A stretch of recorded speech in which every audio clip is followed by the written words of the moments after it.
അതിജീവന വേദിയുടെ അടയാളപ്പെടുത്തലാണ് ഇത്തവണത്തെ രാജ്യാന്തര ചലച്ചിത്രമേള. 2 വർഷത്തെ ഇടവേളയ്ക്ക് ശേഷമുള്ള ഒത്തുചേരലുകൾ നിറയുന്ന വേദി. സൗഹൃദത്തിന്റെ നല്ല നാളുകൾ തിരികെ ലഭിച്ചതിന്റെ ആഹ്ലാദമുണ്ട് ഓരോരുത്തരുടെയും മുഖത്ത്.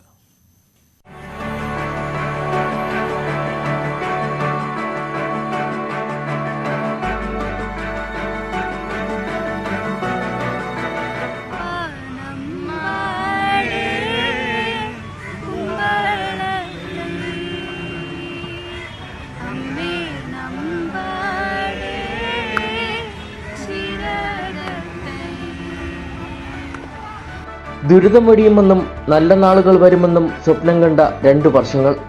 ആ സ്വപ്നത്തിന്റെ യാഥാർത്ഥ്യമാണ് ഇവിടുത്തെ കാഴ്ചകൾ.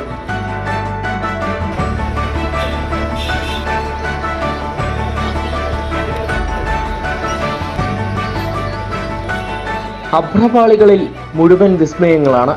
വേദികൾക്ക് ചുറ്റും സൗഹൃദ വലയങ്ങളും. കോവിഡ് മനുഷ്യർക്കിടയിൽ തീർത്ത അകലങ്ങളില്ലാത്ത സൗഹൃദം.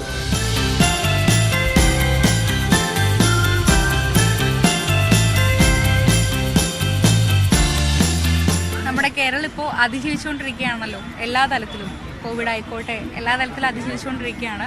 അപ്പോൾ 2 വർഷത്തിന് ശേഷമാണ് നമ്മളിപ്പോൾ ഈ IFFK വീണ്ടും സ്റ്റാർട്ട് ചെയ്തത്. കുറേ പോരായ്മകൾ ഉണ്ടെങ്കിൽ പോലും ഇത് നല്ലൊരു തുടക്കമാവട്ടെ. 2 വർഷം നമുക്ക് നഷ്ടപ്പെട്ട ഒരുപാട് സൗഹൃദങ്ങളും ഒരുപാട് ഭയങ്കര ഈ 100% ഓക്യുപ്പൻസിൽ കാണുന്ന സിനിമകളും ആ ക്യൂവും റിസർവേഷനിൽ നിന്ന് കാണുന്നതൊക്കെ ഒരുപാട് കാര്യങ്ങൾ നമുക്ക് തിരിച്ചു വന്നിട്ടുണ്ട്. ഞാൻ ആദ്യമായിട്ടാണ് IFFK വരുന്നത്. നല്ല എൻജോയ്മെൻറ്റും കാര്യങ്ങളൊക്കെ കിട്ടിയിട്ടുണ്ട്. പിന്നെ വളരെ വൈബായിട്ടുള്ള ഫ്രണ്ട്സുകളും കിട്ടി.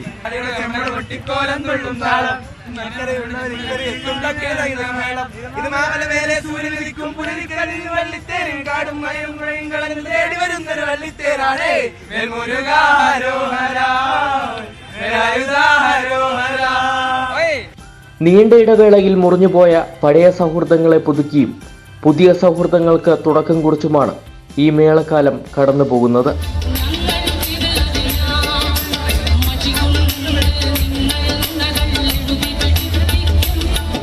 ഈ അതിജീവനത്തിന് നീണ്ട പോരാട്ടത്തിന്റെ കഥ പറയാനുണ്ട്. ഒപ്പം പഴയ കാലത്തിലേക്കുള്ള തിരിച്ചുപോക്കും ഈ മേളയുടെ പ്രത്യേകതകളിൽ നിറയുന്നു. ടാഗോർ തിയേറ്ററിൽ നിന്ന് സന്തോഷ് മണക്കാടിനൊപ്പം SS ശരൺ, News 18.